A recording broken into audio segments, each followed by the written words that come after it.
Que le Seigneur vous bénisse, que le Seigneur vous garde. Alléluia.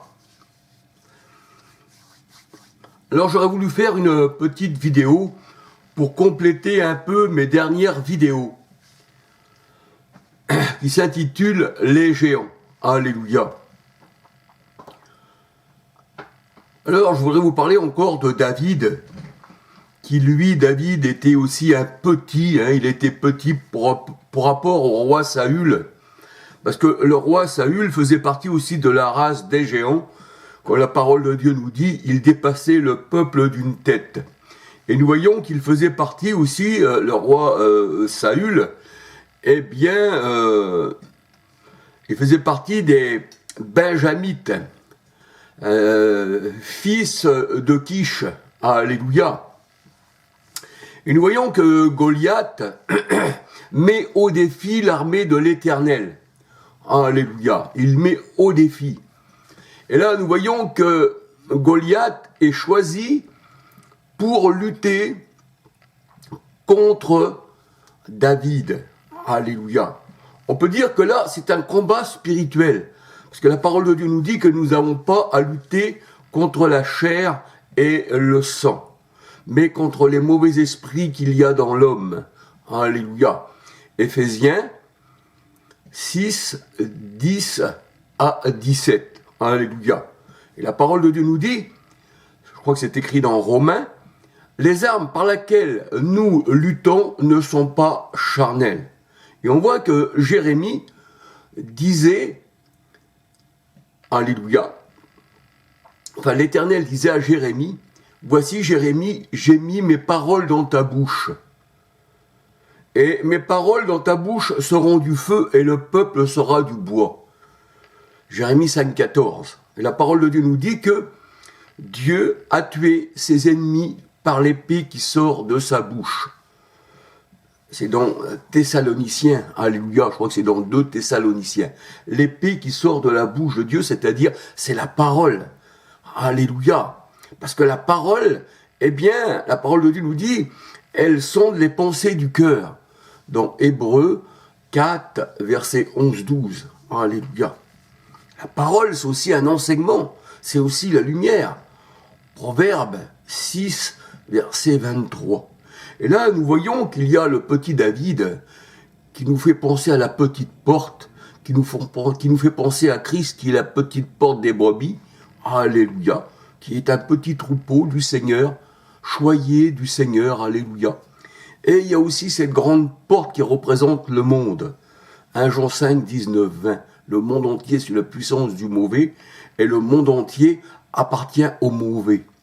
Dans Luc 4, nous voyons que, eh bien, l'adversaire de Dieu qui se nomme Satan, le diable, eh bien, dit au Seigneur, je te donnerai tous ces royaumes si tu m'adores. Et on voit que les grands de ce monde, qui dirigent ce monde, qu'on appelle les grosses têtes, qui ont le bras long, qui se positionnent au-dessus des autres, qui la pyramide, eh bien, en est le symbole. On voit que tous les degrés là se trouvent en haut de la pyramide, et puis en bas de la pyramide, c'est le peuple qui gémit.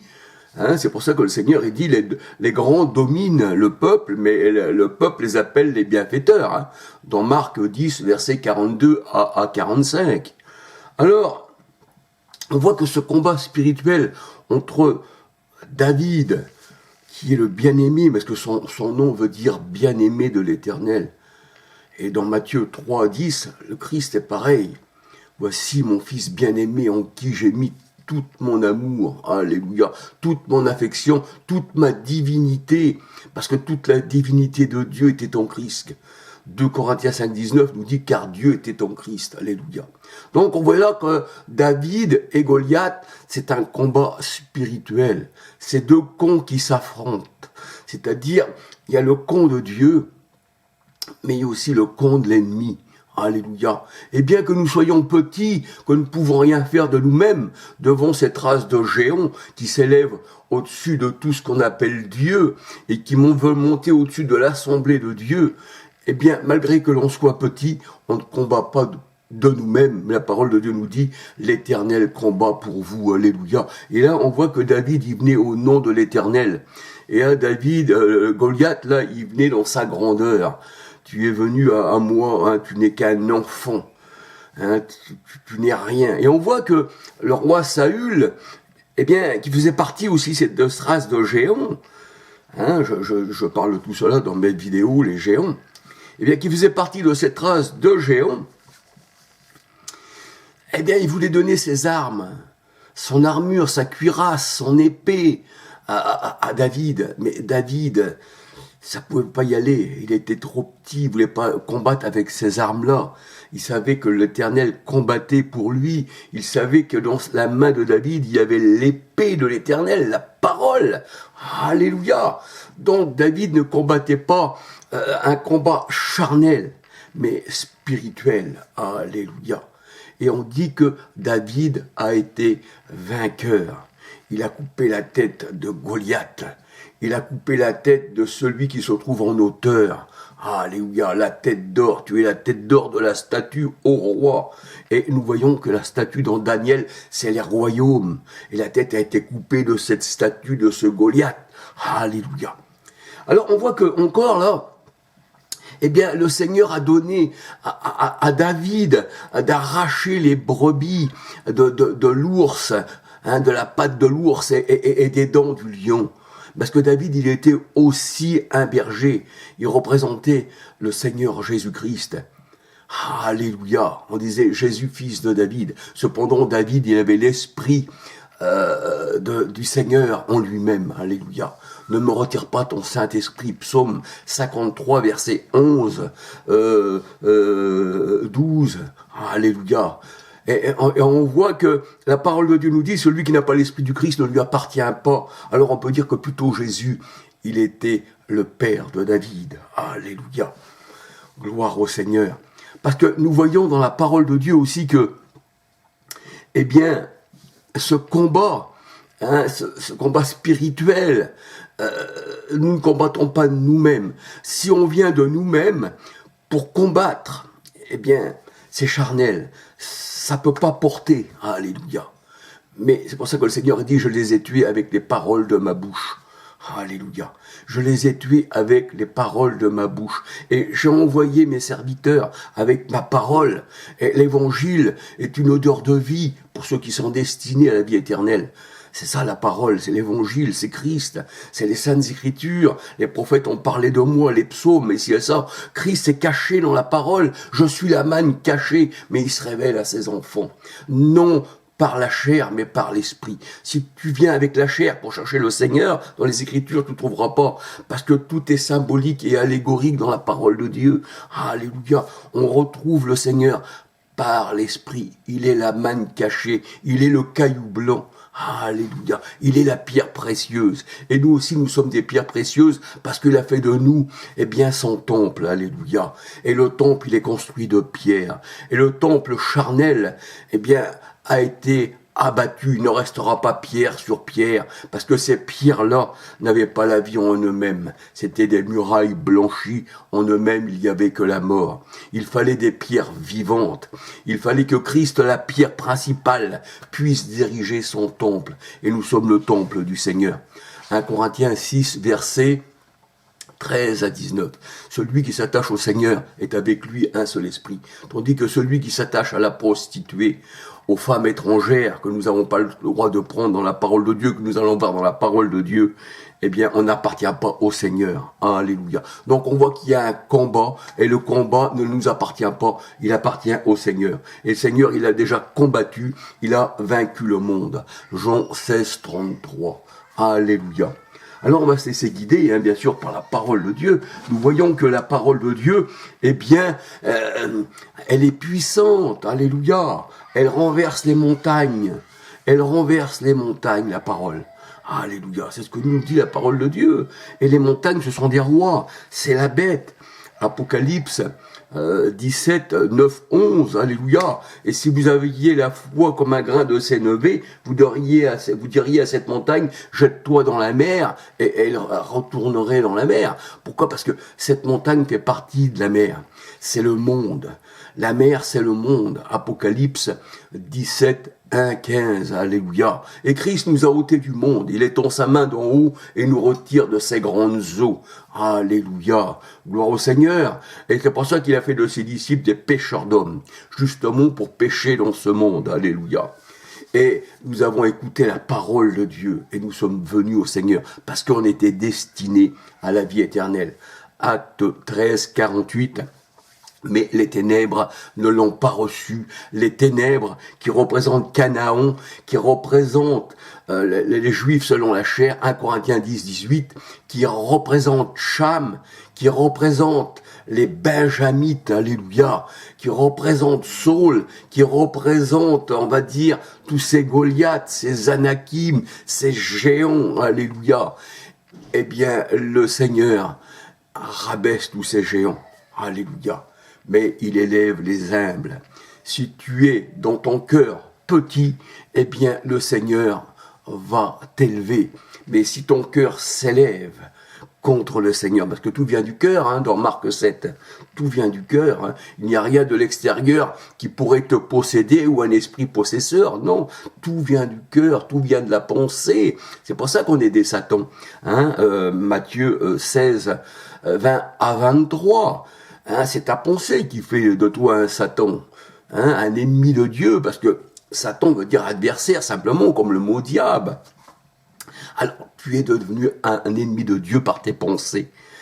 Et alors, nous avons la pensée de Christ, 1 Corinthiens 2,16. Nous n'avons plus la pensée du monde, nous n'avons plus l'esprit du monde, mais nous avons l'esprit du Christ. Celui qui n'a pas l'esprit du Christ ne l'appartient pas. Romains 8, 9. Alléluia.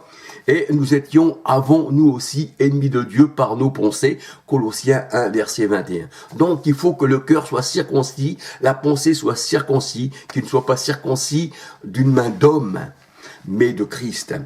Pourquoi ? Parce qu'il faut se dépouiller de l'homme, il faut se dépouiller de la chair. C'est ça la vraie circoncision, dépouiller. Ça veut dire, la circoncision de la chair, ça veut dire, on n'est plus charnel. Tout ça, ça a été circoncis, ça a été enlevé, jeté. Et nous voici le nouvel homme qui est un esprit. Alléluia, j'ai fait de mes serviteurs des esprits. Hébreux 1, verset 4 ou 7, il me semble, alléluia. Donc on voit que le combat appartient au Seigneur. Alléluia.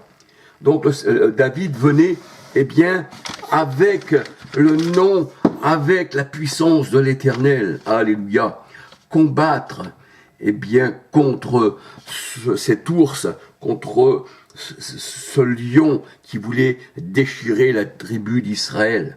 Ça, c'était les faux prophètes, les lions, c'est ce que nous dit la parole de Dieu. Les lions, les loups, Sophonie 3, 3, 1 Pierre 5, 8, Ézéchiel 22, verset 24, et ensuite toute la suite, on voit que tout ce qui est bestiaux, tout ce qui est bestial, tout ce qui est animal terrestre, ce sont des faux prophètes. Alléluia. Alors, la parole de Dieu nous dit que la Jérusalem actuelle, symboliquement, je dis bien symbolique, c'est pour ça que c'est symbolique, symboliquement est appelée Égypte, la Jérusalem actuelle. Elle a appelé Égypte, Apocalypse 11, verset 8, Apocalypse 11, 8, là où Christ a été crucifié, elle a appelé Égypte. Ce sont donc les fils de Cham, ce sont donc les fils de Canaan, ce sont donc les géants, ce sont donc tous ceux qui gouvernent le monde. C'est cette pyramide, alléluia. On voit que cette pyramide, cette race de géants, cette race de dynastie de pharaons, qu'ils se marient entre frères et sœurs, c'est des troncs sanguins. Charnellement, nous ne sommes pas nés du sang ni de la chair, nous sommes nés de Dieu. On n'a pas de famille charnelle dans ce monde. Et tu auras pour les gens, pour ennemis les gens de ta maison. Pourquoi ? Parce que même tes frères, s'ils sont restés charnels, tes sœurs, c'est pas tes frères, ce sont des frères, c'est-à-dire dans la chair, mais pas dans l'esprit, alléluia. Donc, tu auras pour ennemis les gens de ta maison, alléluia. Et nous voyons que quand on appartient au Seigneur, c'est vrai qu'autour de nous, eh bien, le Seigneur a fait le nettoyage. Même tu es devenu un inconnu pour tes frères, la parole de Dieu nous dit. Mais tu n'es pas inconnu de Dieu, parce que le Seigneur est avec toi, et il t'a réservé une place. Car là où je suis, tu y seras aussi. Parce que celui qui s'attache au Seigneur est avec lui un seul esprit. La présence de Dieu est pour l'éternité. Il est avec nous, on ne l'attend pas. Hein, c'est pas quelqu'un qui va revenir, qui a oublié son épouse, parce que l'épouse et l'époux doivent vivre ensemble, alléluia. Le Christ n'est pas un débauché, va pas revenir un jour. Et là, on saurait sans Christ, et le Seigneur dit, sans moi, vous ne pouvez rien faire, sans l'esprit du Christ, qui nous, eh bien, dirige. Acte 1-2 qui nous donne ses ordres, acte 16, 6, 7 qui nous empêche de faire ça et ça et ça, parce que le vouloir et le faire vient de Dieu, alléluia. Les voies de l'homme paraissent être droites dans la vie, qui dit le Seigneur, mais c'est moi aussi qui le dirige et il ne le sait pas, alléluia. Parce que la vie de l'homme n'est pas dans sa main, mais elle est dans la main de Dieu, aussi bien le vase de terre que le vase de déshonneur que le vase d'honneur, parce que c'est lui qui a fait tous les vases. Romains 9, verset 11 à 23. Alléluia. Et celui qui se sanctifie sera un vase d'honneur. De Timothée 2, verset 20 21. Alléluia.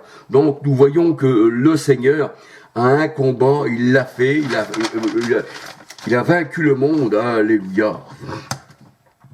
Gloire au Seigneur.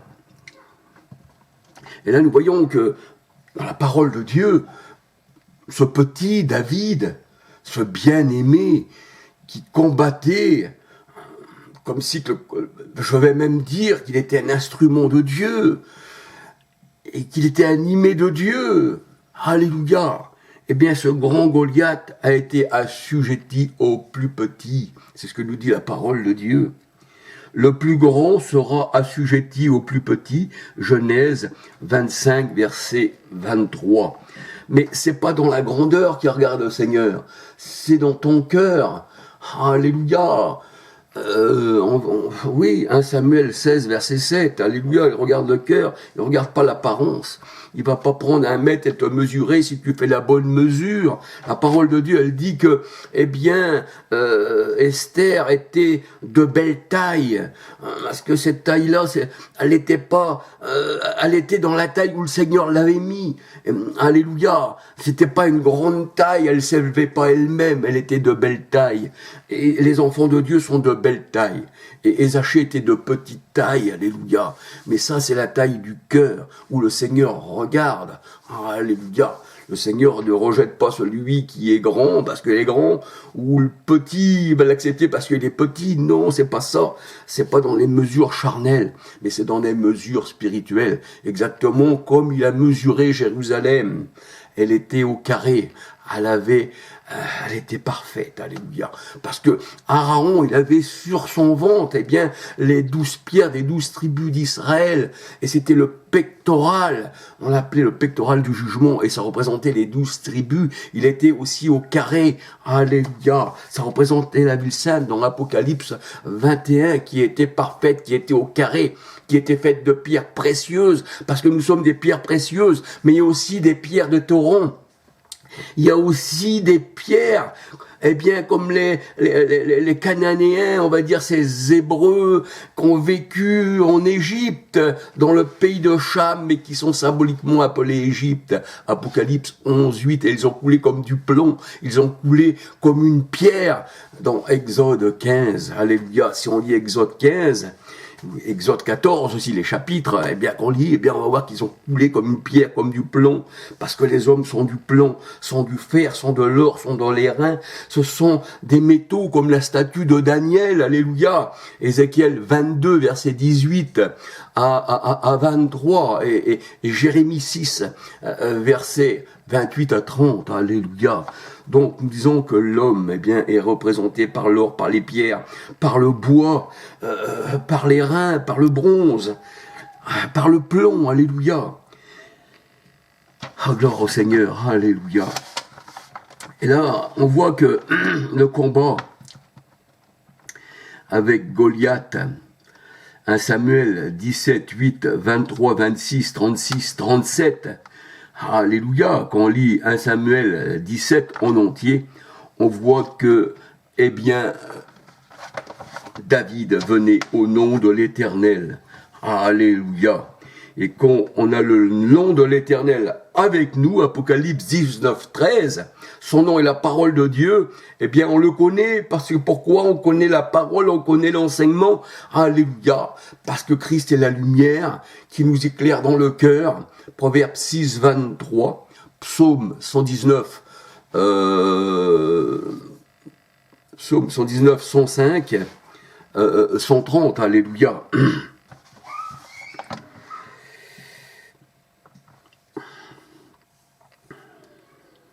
Alléluia. Alors c'est vrai que David ne pouvait pas combattre avec l'armure, avec l'épée, avec la cuirasse du roi Saül. Ce grand géant là, ils avaient tous des armes charnelles. 1 Samuel 17, verset 38, 39, 40. Le combat était le combat de Dieu. Josué 23, verset 10. Alléluia. Et les armes que nous avons, Éphésiens 6, 10 à 17, eh bien, ne sont pas charnelles, parce qu'on ne lutte pas contre la chair et le sang. Vous savez, s'il y a quelqu'un qui est mort, il n'y a plus d'esprit en lui. La parole de Dieu nous dit dans Jacques 2, 26, le corps sans esprit est mort. Mais vous n'allez pas aller dans un cimetière vous combattre contre les morts. Vous ne risquez rien. C'est les vivants, ceux qui ont l'esprit en eux. Donc on combat contre les esprits dans les hommes méchants. Alléluia. Éphésiens 6, 10 à 17, Romains 13, verset 12. Et Goliath, eh bien, il avait encore des frères, parce que c'était une race de géants. 1 Chronique 20, verset 4 à 8, 1 Samuel 17, verset 37. Et la parole de Dieu nous dit que le mariage avec les filles des géants, eh bien, devait être interdit. Voyez-vous, dans Genèse 6, il est dit, lorsque les hommes eurent commencé à se multiplier,